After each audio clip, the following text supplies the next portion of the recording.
Welcome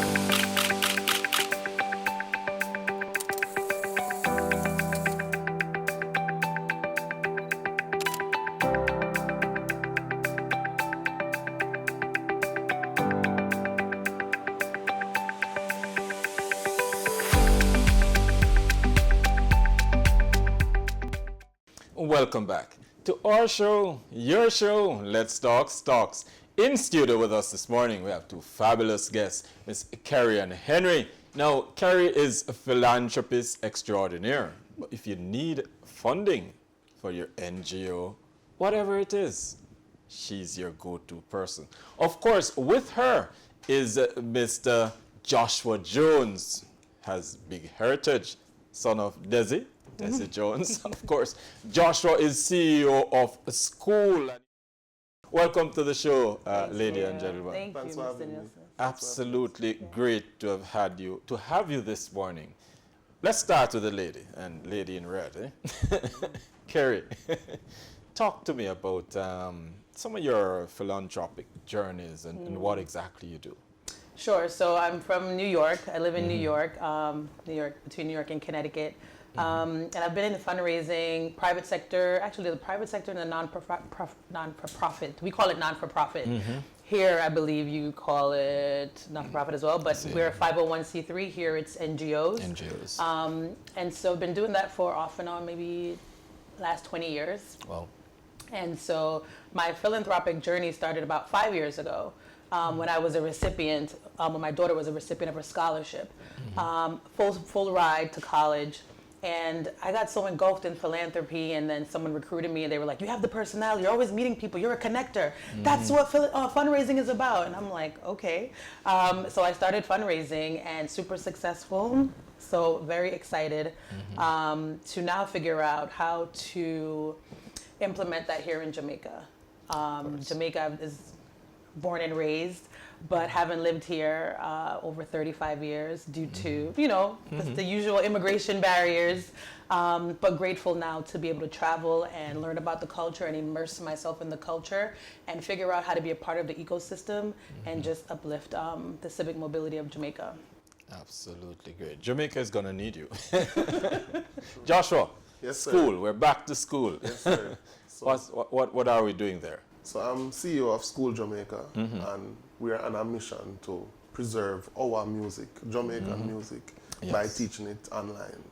We have some of the most iconic reggae practitioners becoming tutors. I know it's not necessarily the academic Edna Manley way, but they are very much experienced and well equipped to teach everything Jamaican music. It's interesting. As you speak to teaching Jamaican music online, and maybe a segue a little bit, because I've seen people teaching how to dance, Jamaican dance. So it seems, and it's something that we've been missing for some time, as we always hear about the brand Jamaica, but not seeming as if we know how to capitalize and commercialize what is the brand Jamaica, and you're doing that very well with a piece of that brand. And I just want to add too that you said the brand Jamaica, but how to do it in an authentic way. So now Joshua, you can delve into that. And also how to give corporate a way in.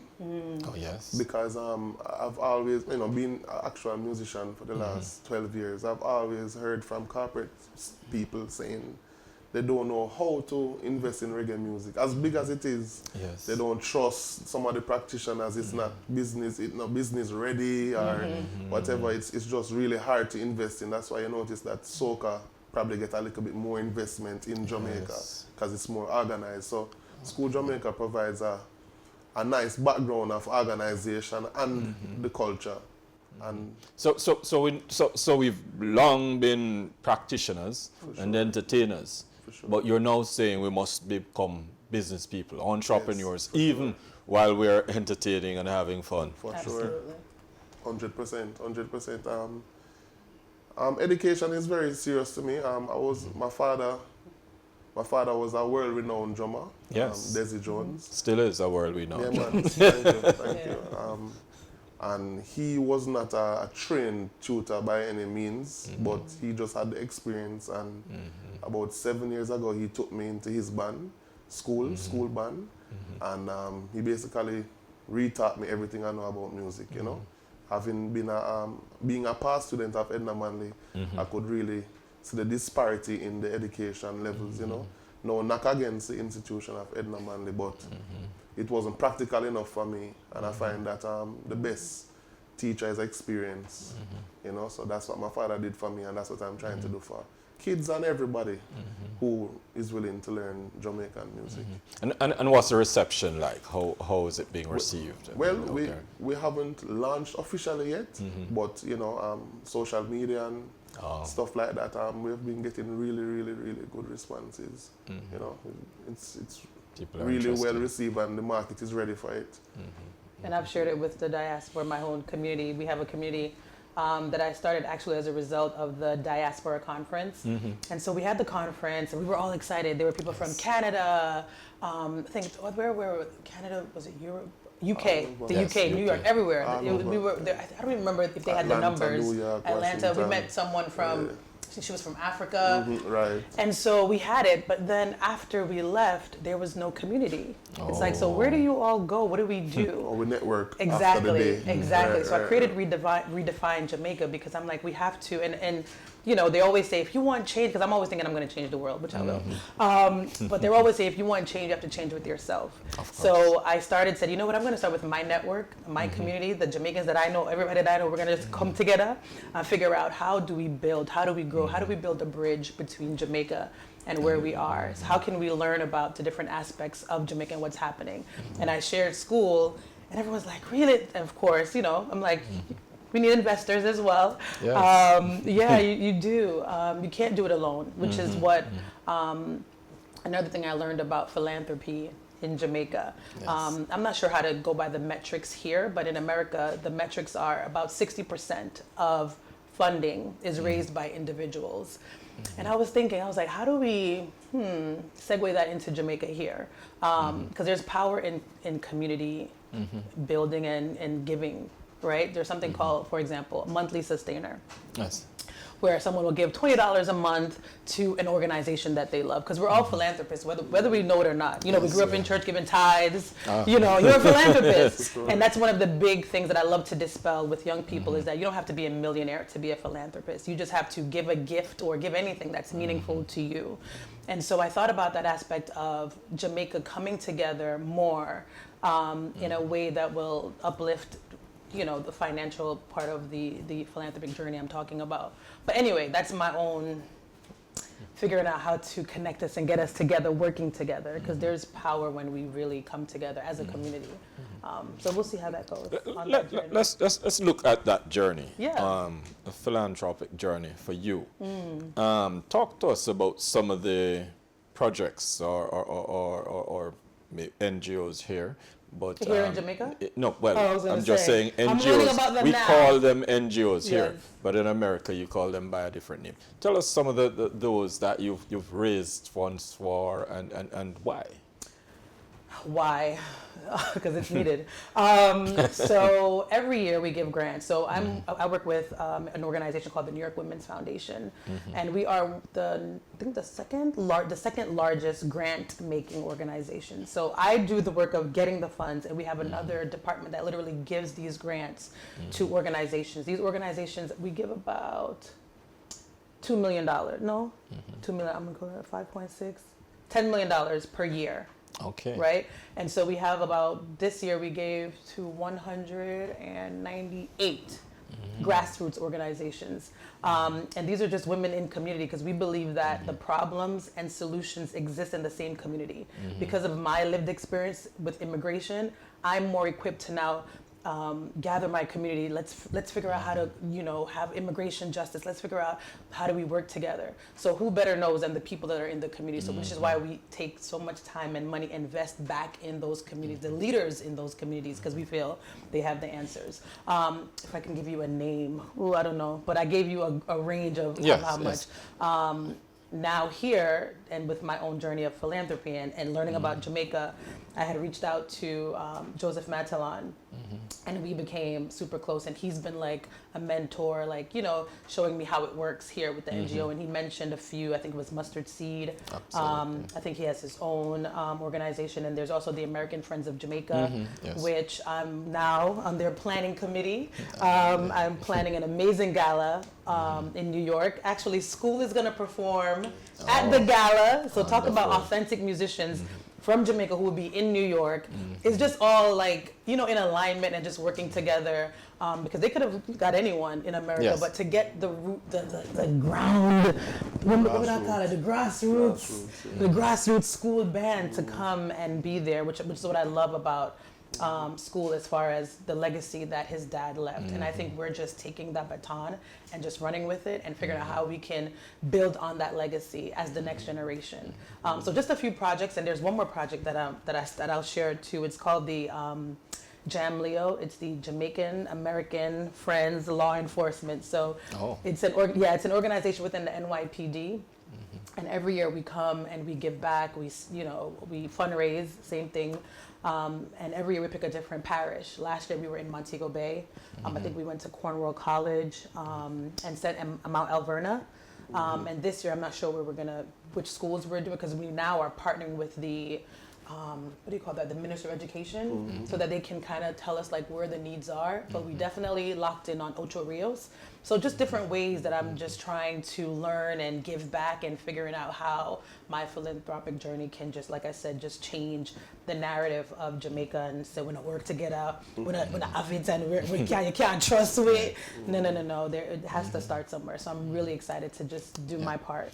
It's interesting to hear you speak, because for most Jamaicans, when we think of America, foreign, big foreign, we think of this place that there's this picture created where it's perfect, the grass is always greener, the milk and honey flowing kind of thing, But you are saying there are areas, just like in Jamaica, of pockets of people who really need help. Absolutely. And underserved communities, if Absolutely. you may, that you have to know help through your different organizations to raise funds. I'll give you a great example. So during the pandemic, there were money given away. It's called the PPP or something like that. There was a grant that went out. Basically, if you had a business that was affected by COVID, you were able to file for these grants and get these grants. The big issue was that no one told the communities that I live in. And a lot of them, if you don't know something, and even if they did know, they didn't know how to fill out the forms. So there were a lot of maybe, I wouldn't say Jewish communities, but other communities who were priority, right? Or had more access to certain things. We didn't have that access. And so we weren't a part of it. We weren't a part of those grants that we're getting. So now we're back and left in the shadows. And of course that hurt my heart. And I was like, no. And what I started doing was I joined my local community board. I joined the board of the hospitals because I wanted to be that voice for my community. Listen, I started joining everything. I was like, no, we need to know what's happening. And I just wanted to be that voice for my community. So whatever I hear in government, so that was me now being a liaison, working and volunteering. This is all volunteer work, by the way. I'm not getting paid for this. But because of the passion for my community, and saw that we're always left in the shadows. Like, why are we not at the forefront when money has to be given away? Why are we don't know. Education, man. Listen. Are there and again, where there are not-for-profit organizations, but there is enough profit in there that make it economically worth it for the members who benefit from it. Are there more awareness coming to the fore in these underserved communities of looking at businesses and business ownership and as entrepreneurship as the way out, rather than just trying to get a 9 to 5 and trying to hang on Well, there. so that's a part of the plan. That's a part of the strategy that we have. So we don't just give them money and leave them alone. We give them strategy. We partner with them. Okay, we're like, okay, these are the issue areas. And they'll say, hey, we have women in our community who are selling food in a street vendor. They're street vendors, right? And what they started to do because we're so innovative. If you just invest in us, I'm telling you, we can really change the world. But a lot of times when we're there, you know, you're judged for your color, your education, your background, even being Jamaican sometimes. So anyway, these women were working together, cooking food, and so they came together and started their own community, and now they have something called the Street Vendor Project. Okay. And so we fund them, and what they do is they help each other, they start their own businesses. So it's just everyone has their own, I guess, niche. But again, it's just having that backative, having the resources, and then we're like, okay, come, we'll help you out. We'll be there. So yeah, I hope that answered your question. Yes, it did. Thank you. And Joshua, Make sure I'm absolutely. on site. Joshua, Yes, sir. talk to me about school.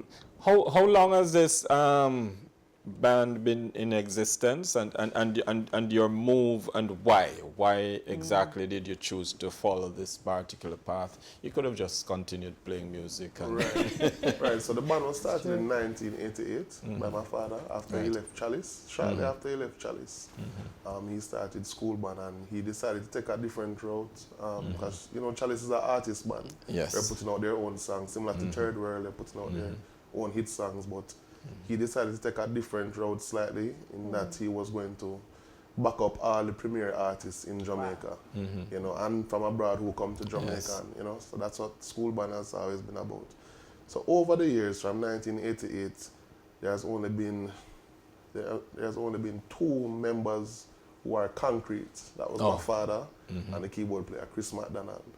And since then, since 1988, he has been using different guitarists, different singers, different bass players, and all of them were younger than him, you know. Even Chris, even the keyboard player, all of them were younger than him. So it was not just a platform for musicians to come and earn, but also to come and learn. Yeah. You know what I mean? So I got, you know, my father asked me to be in the band 7 years ago after leaving Chronics, Zinc Fence Redemption.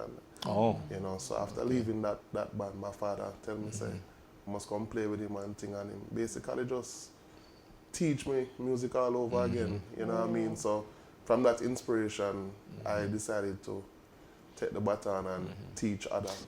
There's been a change in music generally. Back in the day when your father really reigned, and you talk about Chalice and Third World and those bands, that was a different era. Now we're getting more instruments and technology which is driving the music, not necessarily the same beat and the same sound. Right.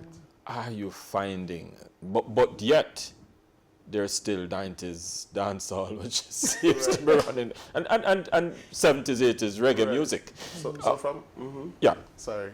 So from all of my research, you know, just being in the industry and listening to what's been happening, the people are in desperate need for what was happening before, you know, to understand. Grassroots. Yeah, man, the 90s, as you say, Yeah. 90s dancer. She's from New York, she can tell you, when you go to New York, you're not really hearing no modern chopper.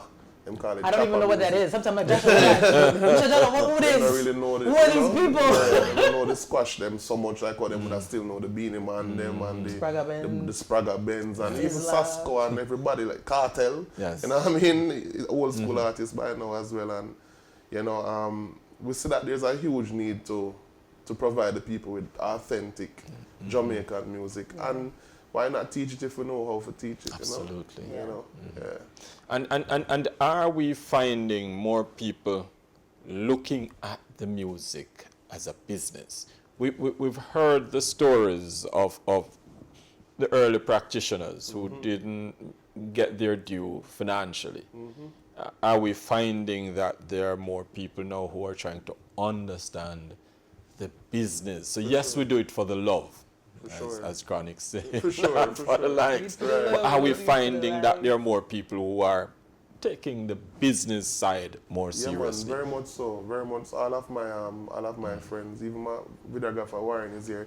All of my friends from Compound and my network, we take it very serious, and we have all of our, you know, if we produce, we have the split sign up, and the masters documented and They're amazing. everything, Amazing. So Is this something that you'll teach as well as, yes, as a we part of the definitely business? we're Because going that's to absolutely needed. necessary for sure. We're going to definitely teach music business courses, 100%, 100%. That's powerful. Yeah, I think the absolutely. biggest surprise for me is whenever I go to concerts, and it's so that's how we met. His friend plays for Kabaka Pyramid, and so we were at his concert, and I'm looking around, and I'm like, there's nobody that looks like me here. I'm like, yo, reggae music, and this is what I love about school, because it's not just here locally, it's gonna be global, because it's an online platform, so anyone can log on and say, oh my God, I feel like I'm in Jamaica. That's what we want too. We want you to understand, like, oh my God, get that authentic Immersion, exactly. So that's one part I'm excited about, that those music lovers who don't look anything like me can say, no, I feel like I can be a part of it, because now we're all, I met some of them, were Instagram friends, and they're like, and we're linking up. We met in Boston for a Sizzler. It's like, it's just a really, really cool community. Reggae music really just transcends. Do you think, as you talk about reggae music and its ability to be bigger than even I'm telling you. the persons producing that music, do you think, as Jamaicans, I mean, are we really making enough use of that music from a commercial perspective? Let's look, for instance, we go to Europe, and you have the little areas where there's sidewalk cafes, and that's their thing. There's places that are noted for wine, for cheese, and tourists tourists go there for that. It's true. For sure. Yeah, we have Reggae Sumfest, but that's once a year. Do we need more of the little Cultural items. yes in Jamaica that we can bring visitors in, to come to the round robins and get a real piece of what Jamaica is, the culinary mixed with the real drum and bass. Exactly. So I'm going to tell you, and I'll let Joshua answer this, but I will say, until I met Joshua and O'Neill and all the musicians, I didn't know what ska was. May I say it right? Skia. See that? Skia, Mento. Yeah. What else may I learn about? Rocksteady. You know, Yes. dancehall and Me know dancehall. Come on, beat 'em on it. But other than that, I'm like, what is that? And then I think O'Neill sent me a playlist of all the rich and the roots and the, oh my God, the history of it. I was blown away, which is another thing that made me so passionate about school. I'm like, look how much we don't know this. Yeah. So, but sorry for continuing. yeah, man, we definitely need more culturally immersive activities for people who are coming here, right? For sure. The waterfront just out there. I mean, Yes. we could have We live need to do bands. more with it, right? Yes. We need to do Yeah. more to enhance it. Yes. That is really, because we have things, we have things, institutions in Jamaica, cultural institutions, but it needs to include the arts a little bit more. And that's where Kerry comes in, because she can help, raise that kind of funding And to raise the support awareness as well. cultural, Yeah. yes, Exactly. and show people that you can use this as the way out. Because before I even have to raise the funds, I have to raise the awareness. And for me, before even the awareness, I have to immerse myself in the culture as well. Because I can't talk about something authentically if I haven't experienced it. I don't believe in it. So even just being here, I've been able to travel 4 times this year already. And this particular time, I rented my own car. I was like, I'm gonna drive, and everyone saying, "Nah, Jamaica crazy. They're mad. They don't know how to drive." And I'm like, I don't care what y'all say. I'm gonna do it. So I'm driving myself. I'm walking to the supermarket. I'm walking. And you managed to stay on the left, right? Yes, I did. That's the thing. And I really want the diaspora to know that it's safe. It's safe. Come and visit. And like you said, when we have this opportunity to really raise awareness about the culture, I think it'll be great for tourism. 100%. So 100%. 100%. So just doing my part, and Joshua's doing his part. And why should Kingston not have more tourists than Montego Bay, given the cultural? This is where the culture diversity. is to me. If you really Yes. want to, if you want the illusion of Jamaica, go to Mobay. No disrespect either, but if you want the real Jamaica, Half a Tree, downtown, Crossroads, the real Jamaica that's the Jamaica you hear Passa, about. passa. Yeah. When they say, yeah, man, that's the real That's Jamaica. that's what my brother said. Drop me off. I said, drop you off Alpha Tree. I said, drop me. Leave me there. And then he left me. I'm just walking around. And of course, I'm looking like a tourist because I'm like, hi, everyone. I love you, Jamaica. Hi. Everyone's I'm mud. And I'm like, yes, call me mad. That's right. I'm mad for you. But I love it.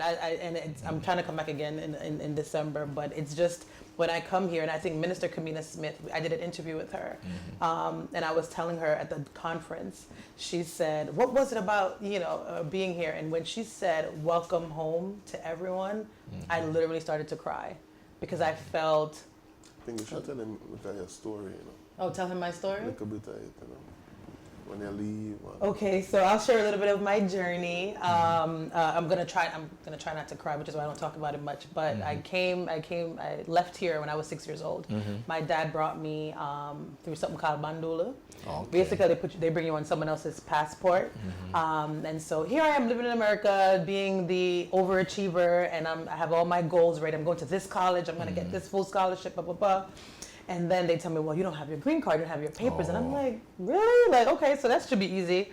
No, it's a journey that took me 35 years to finally get my green card in 2020 because of DACA. Well, it wasn't because of DACA, but DACA was an entry point. Okay. DACA, Deferred Action for Child Arrivals, that was an act. It wasn't a law, it's still an act because we're... people and my friends that I have, they're still trying to figure out a pathway to citizenship. But because of, I had a birth date, DACA cut off, I was born September 21st, DACA cut off at June or something like that. So I was able to, under the Obama administration, to get my DACA. And through that, there was a loophole that allowed me to travel to Jamaica for only 3 days. Wow. And the lawyer said to me, listen to me, you might come, you might not come back, but it's a risk if you want to take it. And I'm a risk taker, so I was like, girl, put me on a plane. I do not care. Put me on the plane. We'll figure it out. And they put me on the plane, and then I was coming back. Jamaica's like, what is this? This is a paper. I was like, I know, but the U.S. said I can come back. She was like, you know what? They're gonna deal with you when they get there. So she let me through, and then I went through this brutal interrogation at JFK. After an hour or so, they let me go, and that was my stamp that I needed over all those years to finally say, okay, we can now file for your papers. And so I was able to file, got it in 2020. Ever since then, I do road. So, so it's a long journey. And so when Minister Kamina said, welcome home to the diaspora, when I tell you, I was in tears because I was like, oh my God, now it feels like I feel like I'm a part of something because I knew something was missing. Yeah. I just didn't know what it was. And I knew I wanted to be home, because I had a brother who passed away. I couldn't come to his funeral. They were birthday. They were, my mom is here. My dad is here. Everyone's here. And it's just not being able to see them. Yeah. That's a show that we're going to have to do that show. Maybe when we come up to New York. But we're going to have to do that show because a lot of people talking about that kind of journey, the experience that Jamaicans and other immigrants have, and how they're able to transcend, to overcome these barriers, to make it. Big story. Let me tell you something. There were just 2 Jewish men, and I was actually supposed to be in Israel this week. I was supposed to be in Israel for my birthday to go visit these the CEOs. They had a company. And they came to me and they said, well, I applied for the job because even if I'm not people, I'm still apply. I'm just like, Lord, you're going to make a way. And so I applied and I got the job. And they were like, hey, bring your papers next week. And I was like, okay, no problem. Ignore them. So finally, the 3rd week, they said, what's going on?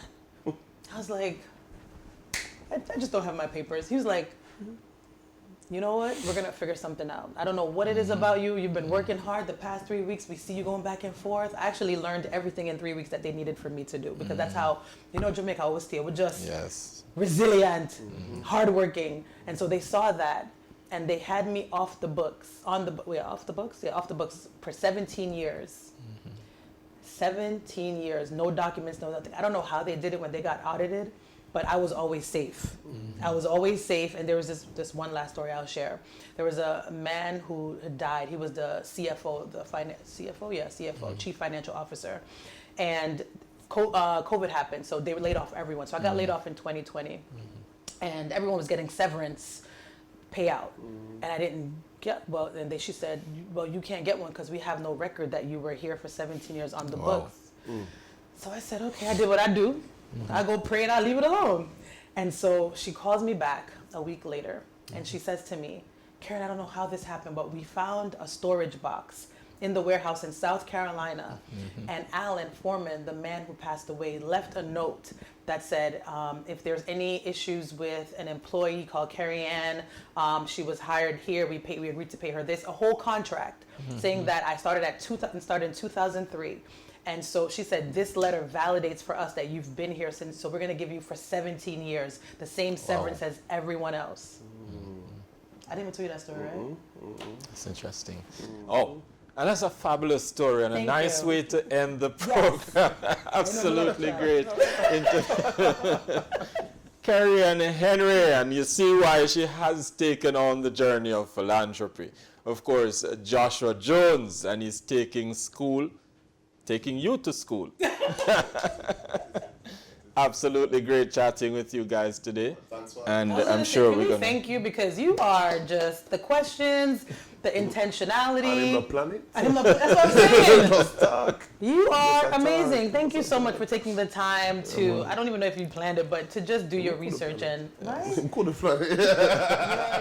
Thank you so That's much. what we do here. That is it. Yeah. Because as we always say here on Let's Talk Stocks, we give you information to make better financial decisions. Come back with us tomorrow morning at 9. Another insightful program lined up for you.